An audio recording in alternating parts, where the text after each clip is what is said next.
Je m'appelle Gaëtan Boiron, je suis arrivé dans le moulin parce que les parents qui tenaient ce moulin-là ont décidé de prendre leur retraite. Et c'est aussi un métier familial puisque mon grand-père était meunier, mes deux oncles et mon père étaient meuniers, donc c'est un virus que l'on a un peu dans le sang tous, dans la famille. L'installation date des années 30, donc à Paris à Silarme. Et il tourne toujours avec un peu de force motrice sur la sève et puis bien sûr de l'électricité. Actuellement c'est 3 salariés, donc un meunier, un aide-meunier et puis un chauffeur, livreur. Alors, tout le monde est un peu polyvalent, se remplace, puisque c'est une petite équipe.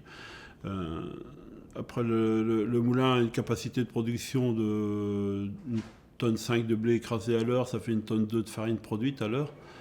Donc ça fait déjà pas mal quand il faut la vendre derrière.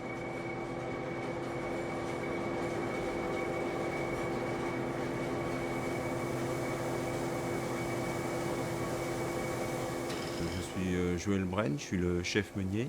Je suis arrivé ici en 87 et par la suite je suis resté et puis j'ai monté les échelons jusqu'à temps de devenir meunier. Le circuit pour faire de la farine, finalement, le blé va passer sur différents appareils, broyeurs et convertisseurs. Il va être repris par des chaînes à godets sur des élévateurs, être passé sur un tamisage et redescendre sur une machine, la machine suivante en quelque sorte.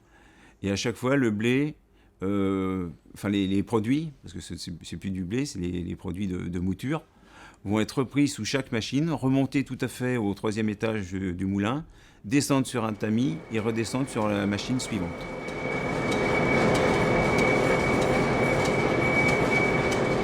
Aussi bien sur une voiture que sur un moulin, quand le moulin tourne, il y a un certain bruit, un ronronnement en quelque sorte, qui se fait, et on est habitué à ce bruit-là.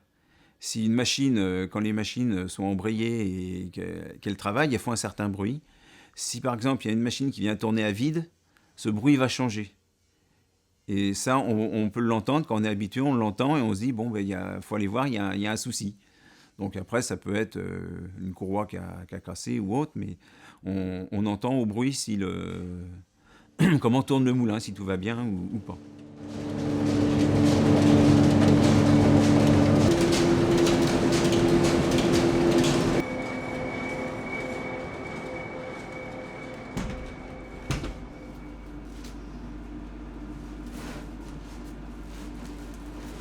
Alors une fois que la farine est fabriquée, est rendue dans la chambre de stockage, là on va le l'ensacher. Donc on peut le l'ensacher en 25 kg, en 40. Et après elle va être stockée dans un local où elle sera prête à expédier chez les boulangers.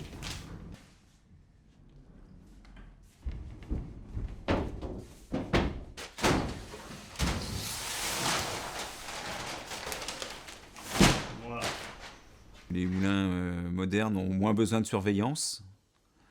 D'ailleurs, maintenant, tout est sous ordinateur. Donc le meunier, au lieu de surveiller et de voir ce qui se passe dans son moulin, va être peut-être plus souvent assis derrière un pupitre à regarder si les lumières restent au vert. C'est l'avantage de notre moulin. On n'est pas assis à surveiller un écran. On a toujours mettre la main à la pâte, quoi, en quelque sorte. Il y a toujours une fonction manuelle de travailler. C'est aussi son charme.